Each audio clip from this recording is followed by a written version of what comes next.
Welcome, welcome, friends. This month, The Broken Brain is focused on International Overdose Awareness Day, which you can learn more about in two important ways. One way is participate or listen to the Broken Brain's live stream every year, and I believe this is the 5th year running. We do a live stream for International Overdose Awareness Day, which is Monday, August 31st. You can learn more about this at dwighthurst.com/live. You can find the links to listen and even a link to join. That's right. We like to do it like live call-in style where anybody can jump in. The theme this year is health awareness and being aware of the role that that plays in not only addiction management, but also in living a happy and more fulfilling life, which is part of overdose prevention and addiction recovery and all those things and harm reduction. And so we're just going to talk about anything that has to do with being healthy, managing your health, anything, of course, that has to do with mental health, addiction, and all of those types of things. If you think you have nothing to say, that's not true. You have stuff to say, and please say it. Please, please. So that there's more than just me. However, I think you will find that it will be fun to listen to. Isabel Tehran is joining me once again to co-host throughout this, and we're just going to be talking, hanging out, and having a good time. You will hear that replayed as well on the audio feed, and the video will be up on the Patreon. And by the way, even if you are a free subscriber to the Patreon, you get to see the video of all of the interviews. If you subscribe, you will get that sent to you roundabouts when the episodes done come out. The other way you can be aware of International Overdose Awareness Day and get involved is by going to overdoseday.com, and they actually have free packets of information and little things you can do to celebrate or bring awareness on that day as well. Overdose Awareness Day was started by the Pennington Institute, which is a nonprofit Australian public health group as well. So you can look at them as well as learning more about that. So please go to dwighthurst.com/live to get the times and the links and all to join. And now enjoy today's episode, which is very much about health management, specifically emotional intelligence. The Broken Brain.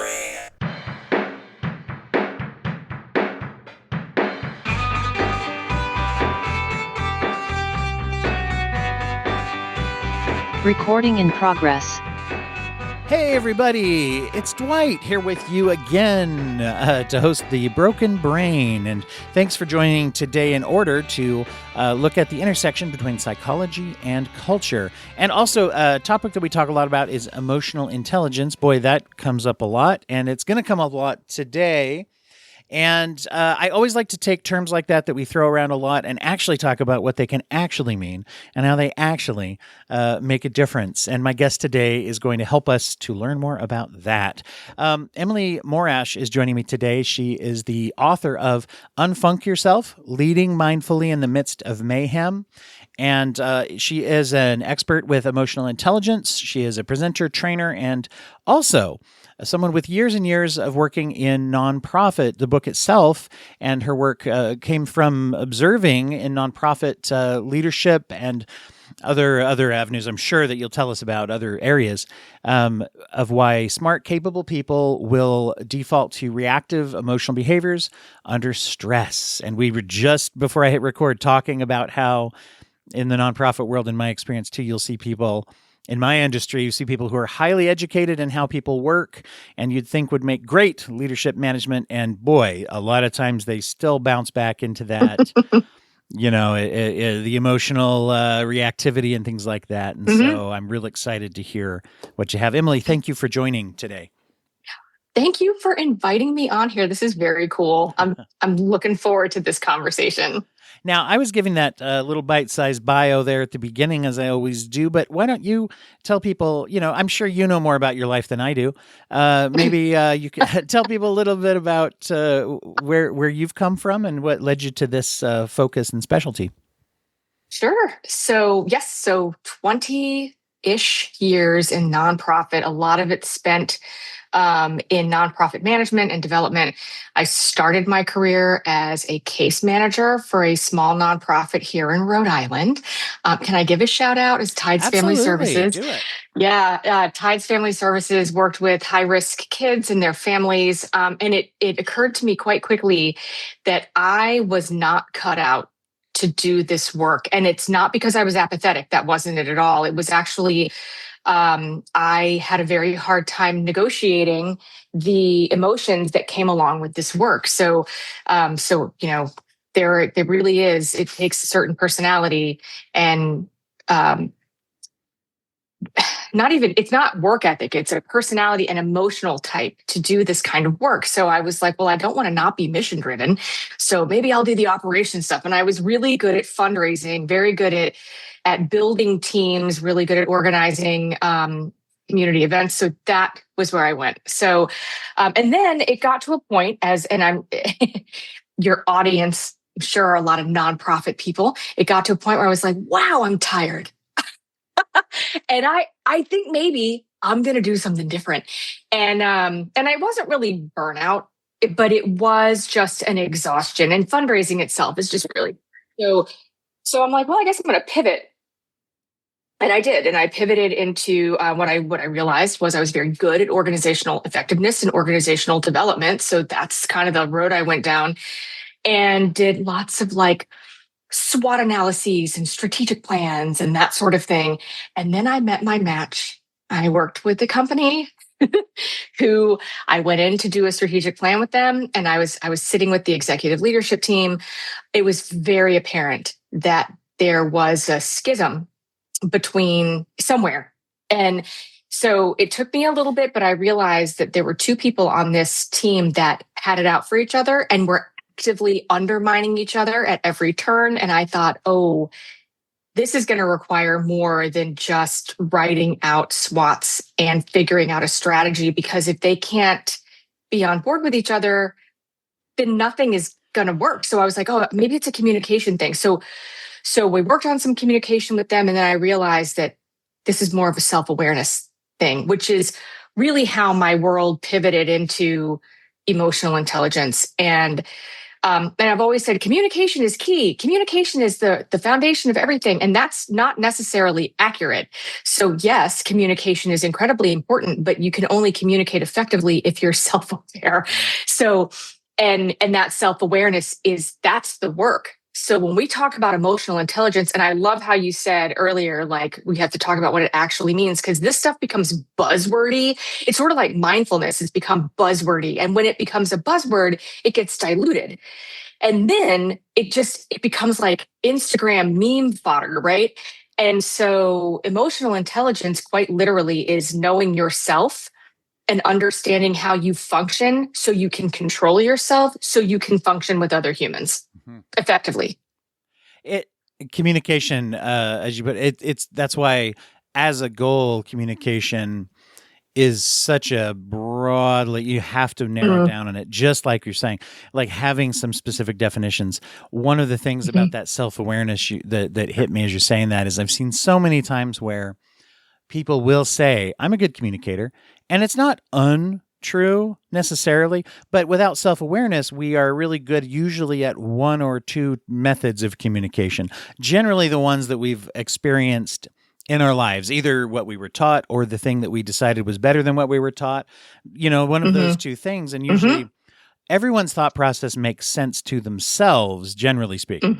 It's like, well, Yeah. I used I statements, and the other person might be like, well, yeah, you said, I feel like you're an asshole or something like that. And it's like, or the other person might just be like, yeah, I hate that kind of a thing. Or I use this instead. And this rubs me the wrong way. And it's like, yeah, if we don't know how the other person and how that fits in with, there's all sorts of things where self-awareness is just so important. Yeah. Sure. And when you're talking about the I statements, it's funny because that's what we're taught, right? Use I statements. And it's like, well, for some communication styles, that hits. And for some, it's an absolute turnoff. And where the work that I do, I help people focus on really the neuroscience behind being a human, right? Communication is a multifaceted multisensory experience. It's not words. And I talk about this in the book, where it's Albert Moravian's 55-38-7 protocol for emotional communication. And why emotional communication? Because humans are emotional before we're logical. It's literally how we're wired. We are wired to be that way. We think that we're these logical creatures who sometimes get emotional, and that's not accurate. We're actually emotional creatures that are sometimes logical.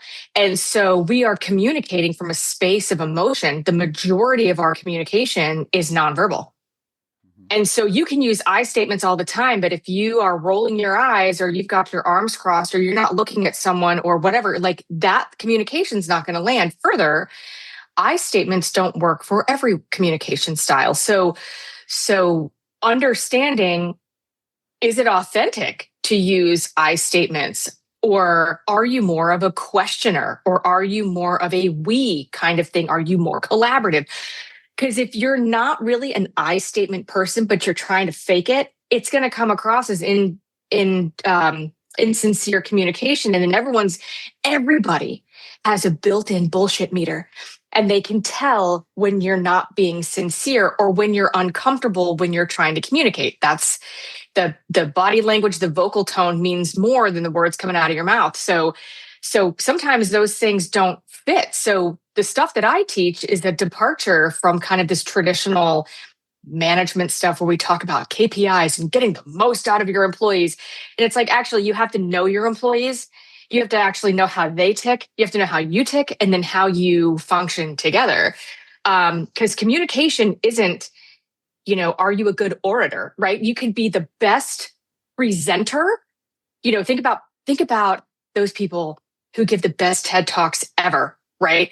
And I think specifically of Chimamanda Ngozi Adichie. And if you guys don't know who she is, go find her. It's the Danger of the Single Story is her TED Talk. That woman has got the most brilliant presentation style. And so that is a type of communication. She's eliciting emotion, which is what we do with communication. And so, but I don't know what she's like face to face. If she had to give me direction, would she know how to communicate specifically to my communication style? And that's what leaders have to learn how to do. And that's where the work is. And that is why, and I say this in my workshops, I say this when I'm coaching, being a leader is incredibly difficult. Yeah. Managing and leading are different. So you can get promoted, and now you're a supervisor over X amount of people, and you're like, yay, and you've got the title and you've got the money. The job just got like 100 times harder.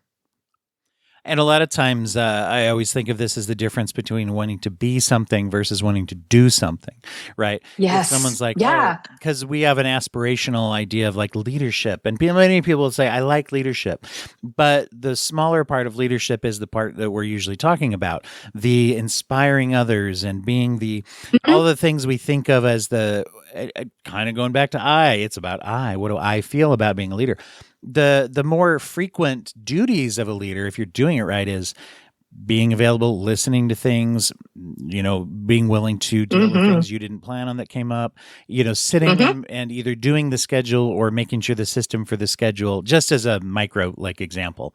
If I can't, if I'm not interested in getting into the weeds of the scheduling or knowing who needs what or whatever, then that's not leadership, right? It's just saying like, oh, I delegated that to someone and they're good at it. And it's like, but you should kind of know who they are. And the self-awareness without empathy, it doesn't do as much good. If I know how I feel, but I don't give a shit how everyone else feels, it's really not going to work well. Yeah. Or I don't even know how to figure out how they feel, right? Oh man, yes. The self-awareness without empathy is nothing. So emotional intelligence, there are 4 pieces to it. And actually, if you go Google it, some people are like, there's 3 pieces, there's 6. I see 4. And going back to the old scrolls at the mountaintop. As like simplifying it. The cornerstone of emotional intelligence is self-awareness. Know thyself. We've all seen The Matrix. What did the Oracle say? Know thyself. You got to start with yourself. You can't start anywhere else because you, as an emotional creature, are going to have reactions or responses. So between reactions and responses has to do with thought. Are you being thoughtful? Have you paused to go, what is actually happening here? Or have you made a snap judgment or assumption about something, which our brains do? It's a shortcut. Our brains use 20% of our energy every day? Like, that's a lot. And so we look for these shortcuts to kind of make our lives a little bit easier. So when you're assessing yourself, you're investigating your own, worldview. Are you an assumer? Do you react or do you pause and respond? So that's the first thing to understand about yourself. And we can all say things like, we do this all the time, where it's like, ugh, I don't like that kind of food. Okay, why? Why don't you? It's fine that you don't like it, but why don't you like it? I have a girlfriend who doesn't like sushi. I'm like, I'll eat all your sushi then. But she doesn't like umami flavors. And she never actually thought about it. She's like, I don't know, it's just gross. I'm like, but what does that mean to you? So I actually made her sort of like excavate that. She's like, it's the flavor, it's that fishy flavor that, and I'm like, oh, it's the umami. And she's like, oh yeah, I don't like that. I'm like, okay, so now you know. And so now you know that if someone offers you something, you know why you don't like it. You don't judge it. It's just there. And then you can manage yourself. Oh, go ahead. I'm rolling with you. I'm rolling with you. I was like, you got something to say. So there's the know yourself. And when you say things like, I don't like that kind of music. Okay, why? Because what happens is, I'm going to tangent here a little. Please. When we don't like something. I'm a big fan of tangents. My train of thought derails often. So here we go. So if you don't like something, what we tend to do is judge it. I am not a huge fan of country music. I like some, but it's not my thing. I've never thought about why I don't like it, but what I would do prior to actually doing this work on myself would be like, oh, that music is stupid. You like country music? What's wrong with you? Blech. Now I assume things about you. That's now really I'm going to assume things about you, or like, and people do that with me when people find out the kind of music I like, because I don't look like a metalhead, which makes me laugh. I'm like, what am I supposed to look like? Anyway, but we have, because we and this holds hands with identity too. I mean, this gets deep. So, if you like country music and I don't like country music, and I'm like, I think country music sucks. Your identity is wrapped up in the things that you do and do not like. So now, even though I've said I don't like country music, I said nothing about you. I think you're totally rad, but I think country music is stupid. Except now, because that's wrapped up in your identity, you're going to be like, what, you don't like me then? And we see this happen all the time. So if I can say, I am not a fan of country music because I like music that's darker and heavier and has a lot of black notes. And I like stuff that's more, gritty and kind of social and like socio-political kind of stuff. Like, that's my jam. But I can see where somebody might like the lightness or the party with the country music, right? But because until you investigate why it is you do or do not like something, you actually don't know yourself very well. You just have this emotional response or reaction to whatever stimulus you are experiencing in that moment. So then there's the self-management. Now that you know yourself, you can manage yourself, right? One thing, I do not like fluorescent lights. I have a raging case of ADHD. I call them the squirrels in my brain. I talk about it in the book, actually. But I have the kind of brain, I can hear fluorescent lights, and it drives me nuts. And so I always request that I do not have fluorescent lights in my office. And I'm just going to use desk lamps or like floor lamps or whatever. And so I'm not being a jerk about it. It's just like, oh yeah, fluorescent lights are not my friend, so I'm just going to do this instead. And I can control what I can control. And then when someone says to me, oh yeah, so if it comes to, I need to be in a space that's quieter, I'm actually going to have empathy for that person who needs quiet for whatever reason they need quiet, because I know that I need something different because of how I function. So this goes into, when you know yourself and you know what makes you tick, you actually start thinking, oh my God, everybody else ticks differently too, don't they? Huh. And then there's more space for empathy. So what you were talking about, like self-awareness without empathy, is nothing. You're exactly correct. And empathy is interesting because most people define empathy as being able to walk in somebody else's shoes, right? Like that's what we hear, except that there's a flaw in that definition. And the flaw is this: I have never been a dude. I've never been transgender. I've never been a refugee. I have never moved to another country. I have never worked in as a firefighter. I've never done all sorts of things. So I can't feasibly walk in those shoes without doing so through a lens of pity or disdain. And pity and disdain are not at all in the orbit with empathy. So what empathy is, and this is why it's such a hard practice, is it is believing somebody's story, even if it makes no sense to your existence.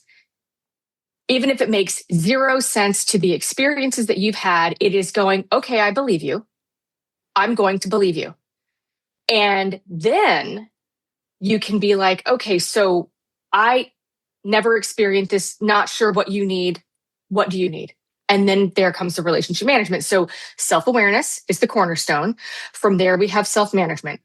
From there, we have social awareness, which is where empathy lives. And then we have relationship management. And those are the 4 quadrants, if you will, of emotional intelligence, and why they're so incredibly important for any human who has to human with other humans, but especially for leaders who are leading teams of diverse people who have different communication styles, different motivational styles, different needs, different experiences, different trauma, different upbringing, different culture, different social conditioning. And if leaders don't take the time to understand the people, they are never going to be able to lead well. Yeah. As you're saying that, it hit me how I've often thought that a lot of the process of counseling and therapy, a lot of the statements that you make as a therapist are finding different ways to say or encourage the concept of tell me more, to allow people to develop that and have that. And if you're doing that with yourself, saying, why don't I like, country music or sushi or whatever, then not only do I then say, oh, if I don't like umami flavor, that means you like sushi, you might like umami flavor. Hey, maybe I should ask about that. I could say, hey, well, do you like, because I don't like umami flavor, that's why I don't, well, do you like umami flavor? Is it something, oh, no, actually, I like this part of it. Oh, or exactly. So then I'm more likely to ask someone else to tell me more about what they care about. And I feel like right away that sounds like an invitation to teamwork. It's like saying, I care about what you are feeling. And so therefore that also then hopefully invites you to feel like it's okay for me to feel and for you to feel. We both love what we love, hate what we hate, fear what we fear, hope for what we hope for. And then, to me, that seems like that would transition itself towards looking for common ground. But that's a different, I mean, it sounds like that's a different direction, but it seems like that would set you up naturally for saying we're looking for common ground. But then maybe you have to pivot that on empathy. Purpose. Yeah. Well, and that's empathy, right? So I love that you just said a few of the things. I'm going to take a couple of those things. I'm going to spin it just a little bit. And I want the audience, the folks that are listening, I want you to think about the last time somebody genuinely wanted to get to know you, right? They genuinely wanted to understand you. How good did that feel? Because there's a couple of things happening in our brain. So I'm going to get nerdy for just a second for people to understand. We're going to super simplify the human brain here. Okay. So just like walk with me, guys. So we have the executive functioning part of your brains, your prefrontal cortex, your frontal lobes, right? And then we have your limbic system. Inside your limbic system is the amygdala. The amygdala is responsible for fight and flight. And it's actually, there's 6 responses. So there's, and I know I'm preaching to the choir here, but there's fight, flight, and freeze. We all kind of know what those are. But there's also fawn, which is placating. You ever had that shitty boss who scared the crap out of you and you were like, yep, sounds great. Everything you say is wonderful. I'm not worthy, right? Like placating is fawning. Then we have flooding, where when there is a stimulus that stresses us out, it like legit opens the floodgates and everything else comes pouring forward. So if you have that super emotional person on your team that when one thing stresses, like there's a stressful thing happening and then they just freak out because everything is awful, right? They're flooding. And then there's, which is a shutdown.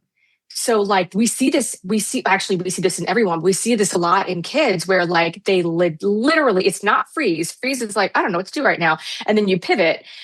But faint is like, I cannot function, period. So people who are in burnout and take stress leave, welcome to faint. That's what's happening there.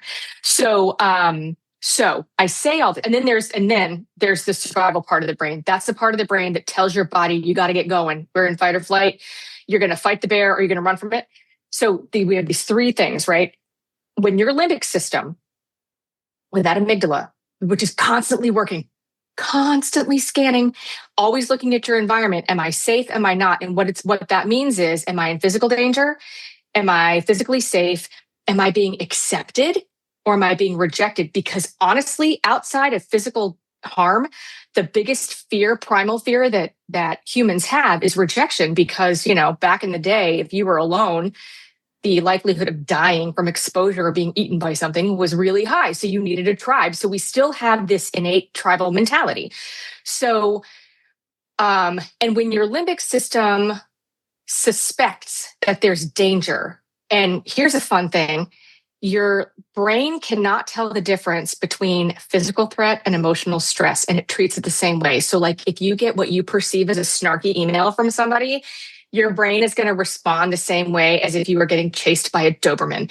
And then it tells your survival brain that like, we got to go. And your survival brain then tells your body, your adrenals partly, that like, we have to get going, which is where we get that adrenaline rush. All right. So I say all this because when somebody says to you, I genuinely, like they're asking you questions and they really want to understand you, what's happening is your limbic system is recognizing safety. Not only is it recognizing safety, it's recognizing connection.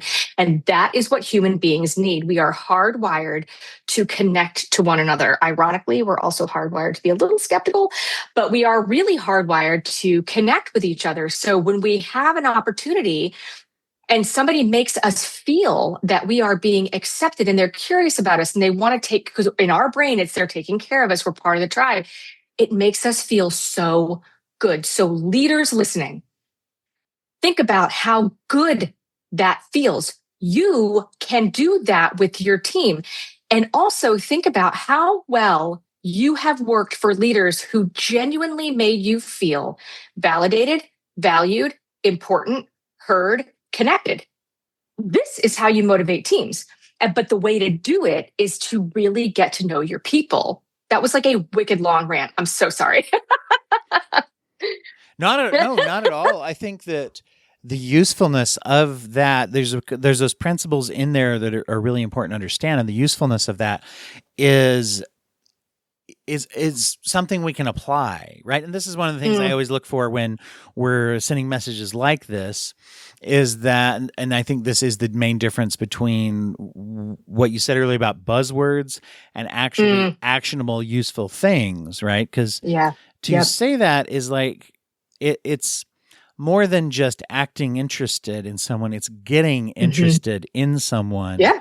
And I think it helps to have a goal and purpose to say, what I really want to do is I want to understand this person because it will help me, it'll help them, it'll help the organization, whatever it is that does it for you, that helps you to get there, so you can have a discovery process of finding that sincere motivation to be like, I need to find the way that works for them so that maybe some are primarily motivated by they'll feel good. I feel good about them feeling good.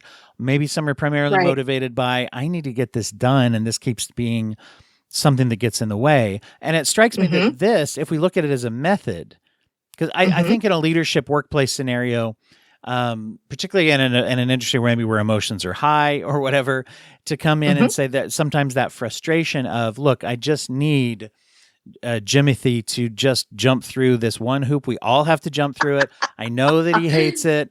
He's got good reasons to hate it. I might even agree with some of his reasons, but he just needs to just do it. You have to, or else it keeps reflecting and holding things up. And so I might walk into that office or wherever less interested in why Jimothy is really doing it versus or thinking I know, and I just need to tell him to go over it.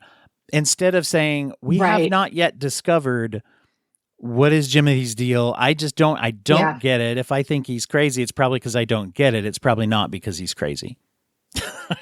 Yeah. Well, and so it's interesting that you say that because that's what we do, right? Because this is, again, like we understand our own self. Well, we exist as our own selves. We not everyone had investigated how they communicate, what motivates them. So when we're like, you just have to get it done, just do it. And you don't know why someone's having a hard time. And it could be that the tasks involved, there's a skills gap. It could be that their interpretation of the expectations are different than the expectations that you set. That happens a lot. It could be lack of confidence. What it usually is not is that somebody just sucks. So, which reminds me of Hanlon's razor, right? Which is, do not attribute to malice that which can be attributed to ignorance. Do not attribute to malice that which can be attributed to ignorance. So, other words like nobody's out to get you. Nobody's trying to be an ass at work. There is some level of ignorance, skills gap. There's a misunderstanding, misconstrued information, whatever. Like, do the words. Don't assume that people just suck at their job. Figure out what the deal is. And I do a lot of this work with companies that are like, well, so-and-so, they're not really good on this team. I'm like, well, why not? And we start digging through. I'm like, well, why do they do it that way? And what's the expectation? How have you explained this to them? How have you set the expectations? And really the gap is coming from I explained it to them. I'm like, yeah, but did they get it? Like the way you needed them to? It's like, if I'm like, Dwight, we need a birthday cake for Jimothy. His birthday's on Saturday. He likes vanilla. And you're like, cool, I'm going to go get a cake. I'm like, awesome. All right. So we're getting a vanilla cake for Jimothy for Saturday. You're like, that's great. We're going to do that. And then you show up on Saturday with this vanilla cake. And I'm like, what is this? And you're like, what? It's a vanilla cake. I'm like, we got to feed 50 people, dude. And it's a Spider-Man theme. Like, what's wrong with you? Never, ever did I, like in my brain, I had a Spider-Man cake for 50 people for Jimothy, but I didn't tell you that. I only gave you a little bit. And so what people will be like, well, they should have clarified. Should they have? Or should you have had your shit together and actually told them what you needed from them? Or better is, and this is, use this phrase, take it home with you, stick it in your pocket, use this. Sometimes I don't fully convey things. Tell me what I've asked you to do so I can fill in the gaps. Because it's just like if someone says to you, do you understand what I'm saying to you? If you're their boss, just by default, you're scary because you're in a position of authority. So the likelihood of someone being like, nope, I don't understand a damn thing you just said to me is really, really low. And if you say, did I explain that okay? They might be like, you lost me over here, because the onus of understanding in the first phrase is on that person. But the onus of explaining in the second phrase is on you. So it's easier to be like, did I say, I don't know if I conveyed that well. That is a magic phrase, magic, because really it doesn't friggin' matter. You need that person to know what you're asking them to do. And the way you get them to do that is you soften it by like, hey, I might not explain that very well. So like, what did I just ask you to do? And then you can see where the gaps are. What gets in the way of that is ego. It just hit me too while you were saying that we all have people that we definitely vibe with, whether it's we have something in common or we see the world the same. And how many times have I seen someone in a position of authority or at all that we just happen to have people who are like, I could say, hey, get vanilla cake. And they're like, great. Hey, oh yeah, he's a big super. What superhero are we doing? Oh yeah, it's new Spider-Man movies coming out. So yeah, make sure to get something Spider-Man themed. Glad you said that. Of course, vibe. Right. And then when we don't, we tend to say, oh yeah, Jimmy over here just listens better than Right. Jimmy number 2. Yeah. That was the name I thought of. Anyway, they're just better at communication than the other person. When instead of, like you're describing, kind of looking into ourselves and saying, actually, oh, I just happened to talk to Jimmy. He and we just see things the same way. It's not that he or I are better skilled than other Jimmy. It's that it's actually just a lucky accident. I didn't do nothing. I just happened to bump into Jimmy, who understands that I don't say specifics about cake and doesn't expect me to. Whereas the other person is like, how the hell would I know it was spider? What's wrong with you? And anyway, but but just saying like, oh, it was just luck that me and this person versus me and someone else. I need to do a little more work. And it's not anyone's fault. It just has to happen. Yeah. Yeah. Well, and it's funny because maybe you and Jimmy number 2 have worked together for forever. And now Jimmy number 2, and I've worked with someone who speaks in half sentences, and I'm like, hold on, let me get the rest of that. But I also have an inquisitive, curious, assertive personality where I'm not intimidated by this person. And I can be like, what are you even talking about? So we can do that. But not everybody's like that. And I definitely there's a couple of people that I work with who are timid humans.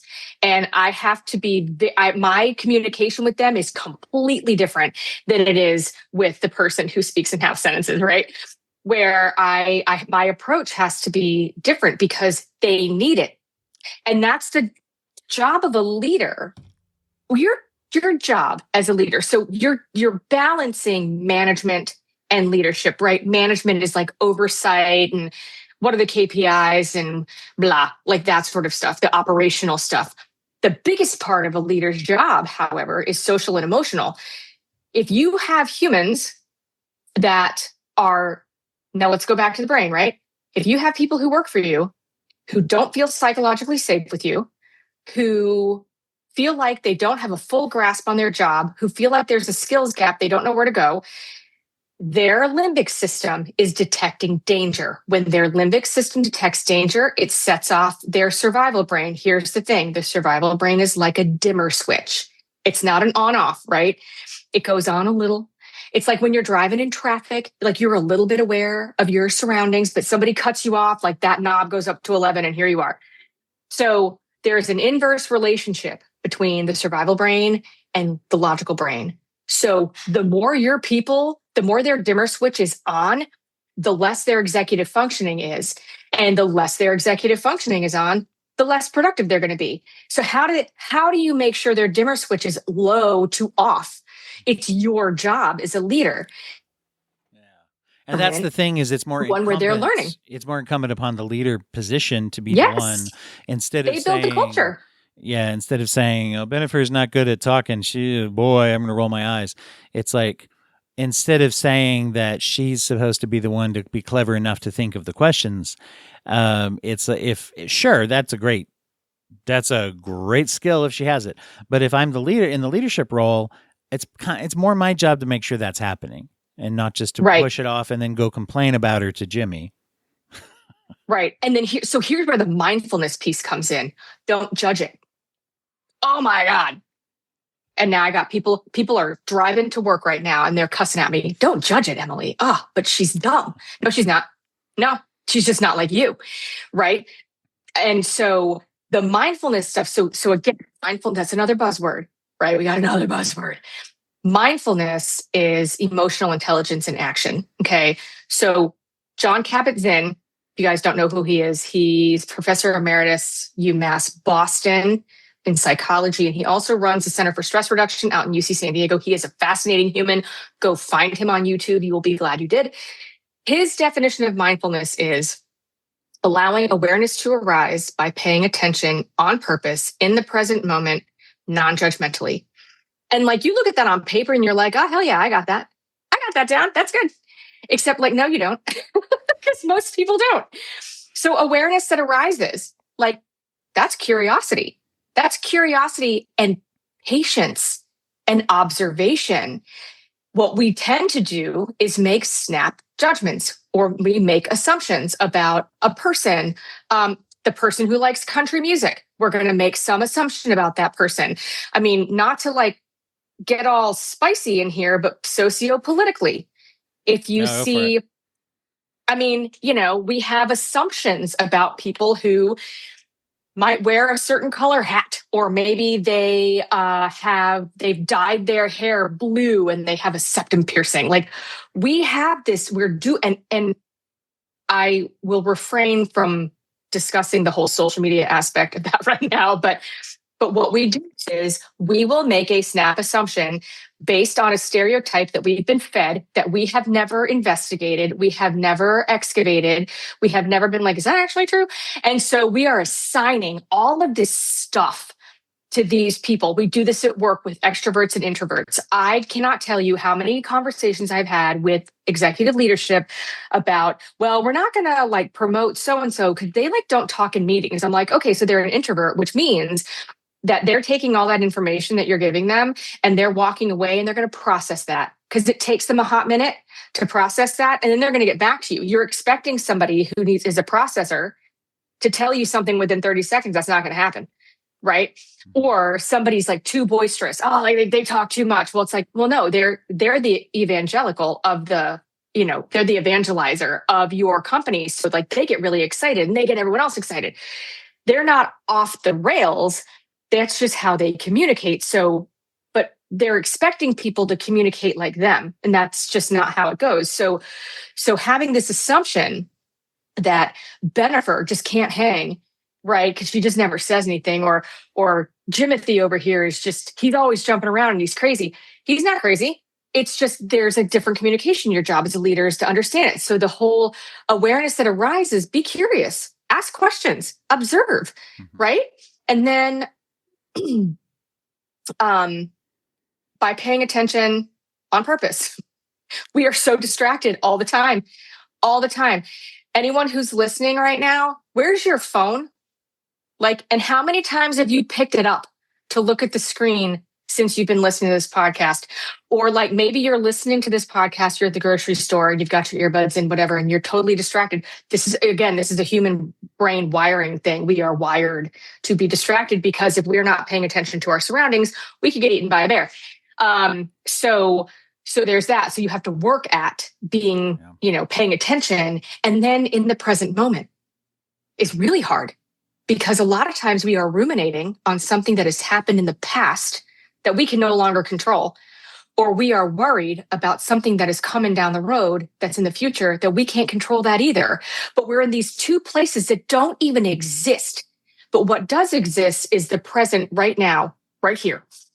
And then non-judgmentally. And I'll tell you what, if there's something that human beings are really, really good at, it is judging. And not because we're terrible people, but because we need answers.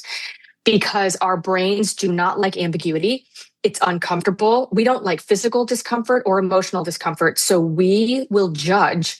And the judging gives us an answer, and the answer makes us feel good. But the answer isn't always right. So when you're looking at Bennifer and you're like, she never, she's so meek and mild. And it's like, but is she?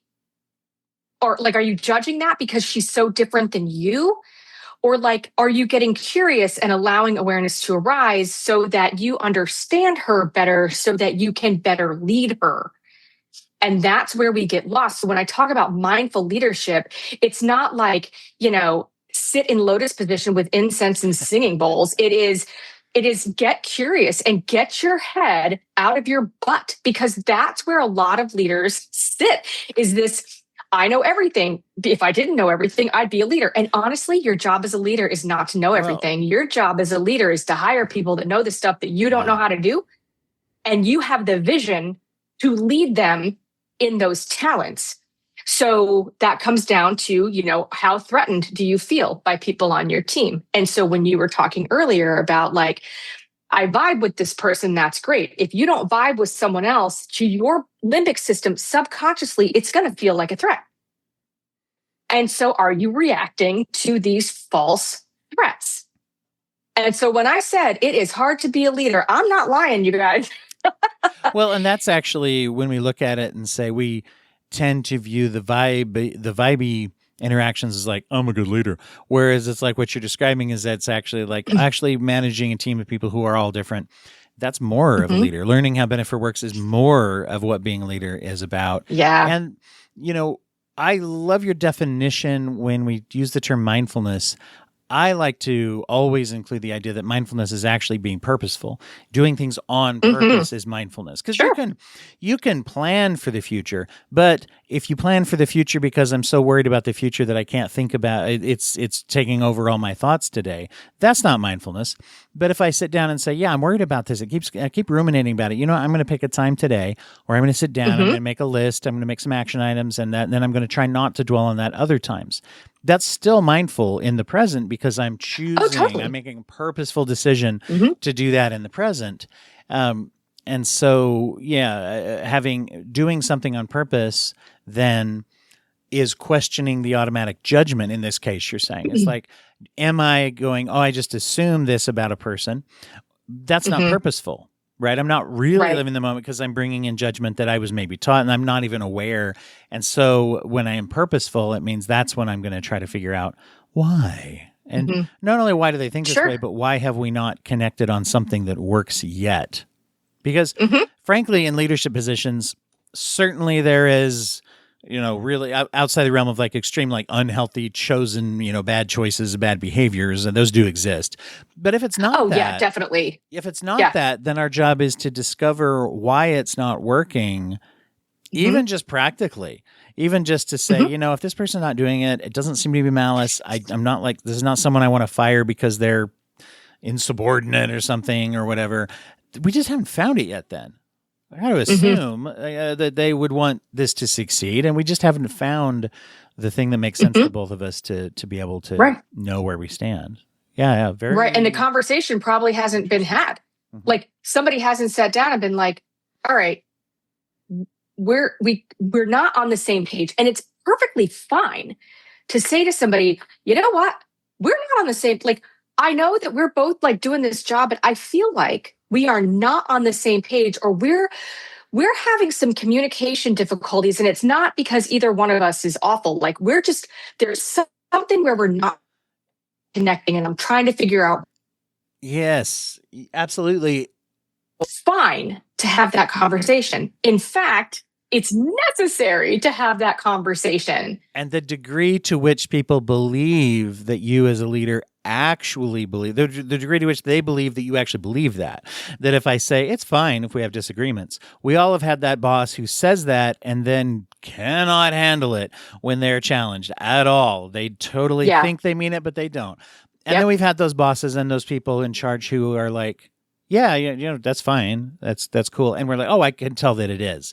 And so I can say, well, I don't get that. Yeah. And it's fine. Versus if I say that's not fine. So I'm not going to say it because, I have a justified, a justified fawn or something like that. That is my needing to keep the job. So all of this, like, they bring in a lot of like very necessary nuance to terms that we all hear: communication, emotional intelligence, mindfulness, terms that we hear all the time, but you're breaking it down in a way that's more specific. And I really, really love that. I want everyone to know like where they can follow you and where they can get the best place to get the book, things like that. But I will always like to give everybody the chance before we do that to answer this one, my little magic question, which is giving the listeners an idea of ways to give back to the community. And so if there's any kind of a nonprofits or, you may have encountered a few. I mean, you mentioned Tide Family Services in Rhode Island as one of them, but what's something that you would encourage people to do? My crusade, as it were, is food insecurity. And so, and we get down to base here. When people do not have housing or food, there is no way that they can be calm and in their logical brain.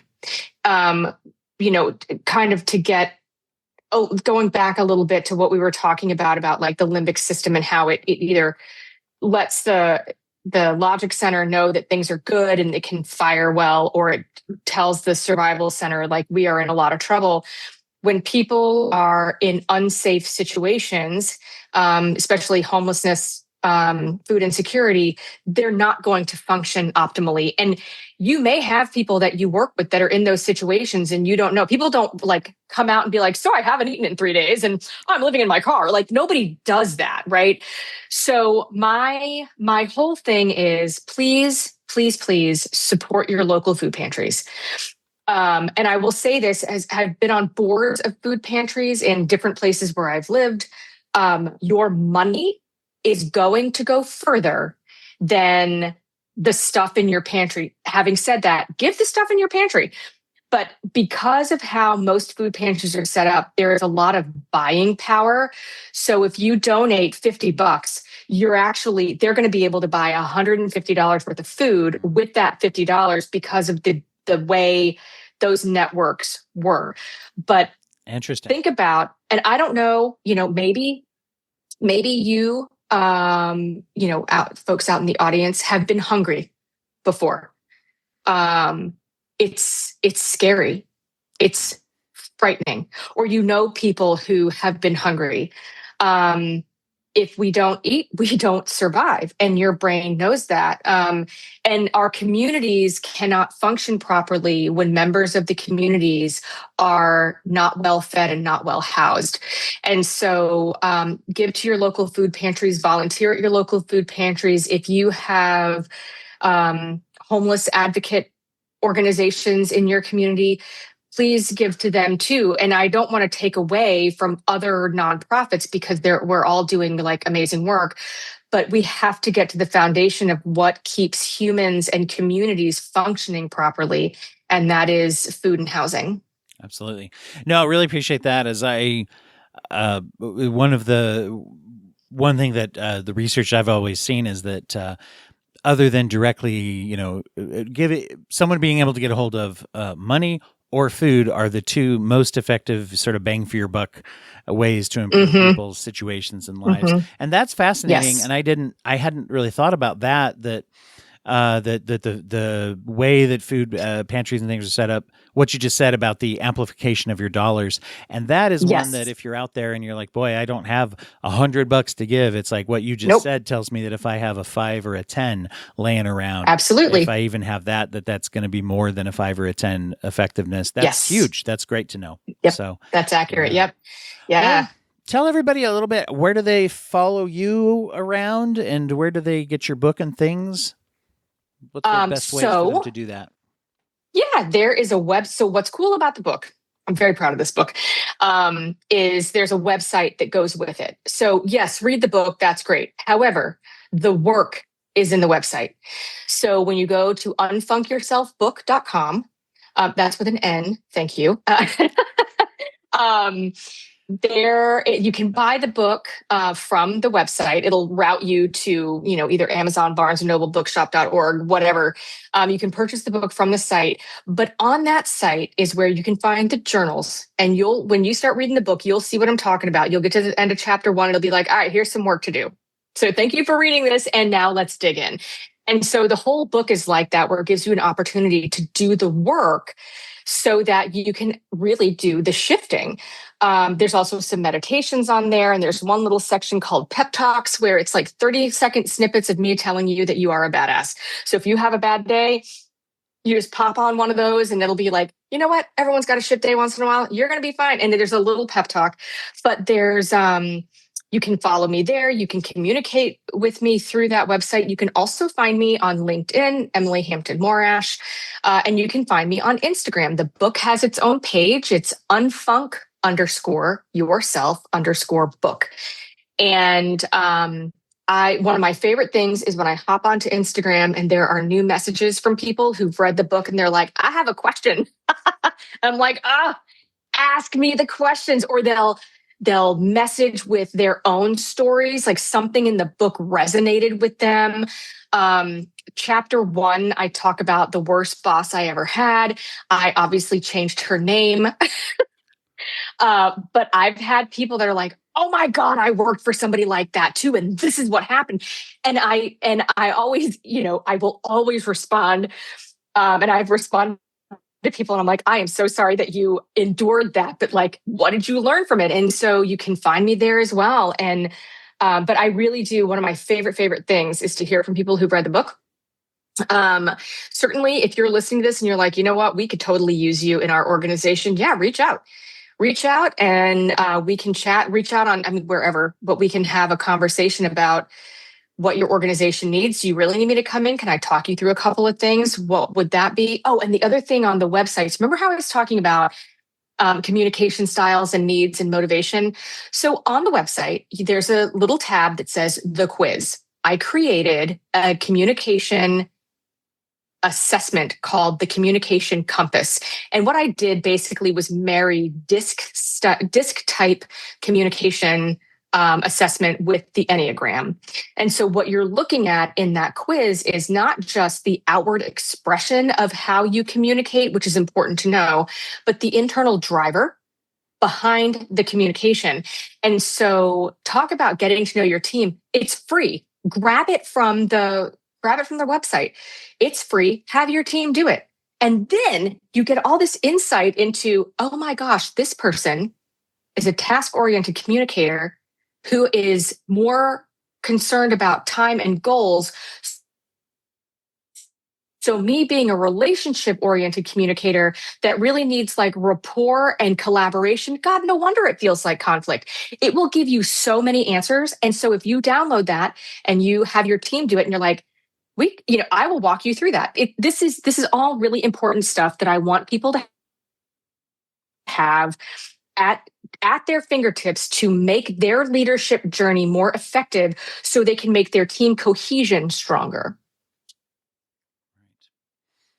Well, it's important. It's important work that is actually actionable. Let me put it that way. As everybody on here knows, I love to find people who can say things, do this, and it really helps. And so for those who are in leadership, or if you aspire to be, or if you are one of those who just wants to communicate better with people in a way that is specifically more useful. And by the way, there's a lot of you out there who know this, but many people are in leadership positions in one form or another, either at work or home or something, and are not managers, but they're leaders. And so using those skills, is a very useful thing. So to be able to do, and I'd encourage people to get out there and check it out. One quick plug for everybody. We are entering into the month of August now, and at the end of this month is International Overdose Awareness Day, and we're doing our annual Broken Brain live stream. So everybody should know that on Monday, August 31st, kind of middle-ish of the day, the time zones will be up at the link here. If you go to dwighthurst.com/live, there'll be the information for everybody will be there of when for your time zones across some of the major time zones that'll be affected. About a 5-hour live stream. Isabel Turan's going to join me again and run that. We're going to have people joining, and you as well. Everyone out there can join us as well. If you go to the link, it will have links at dwighthurst.com/live, not only to watch, but also there'll be a big button that says join, and you can join live caller-in style if you choose to do so as well. We're going to be focused this year on health management and the role that plays in not only gaining, defining, but also maintaining safe sobriety as well. So it's always a good time. We always have lots of interesting things that are put out there. And so hopefully everyone can join that again and get to know that. So Emily, I'm really, really grateful for this chance to talk to you and to share the work that you're doing. Thank you so much. Oh my gosh. Thank you. I'm honored to be on your podcast. This is so cool. But I really appreciate the questions and the interest and just having me on. This was a blast. Thank you.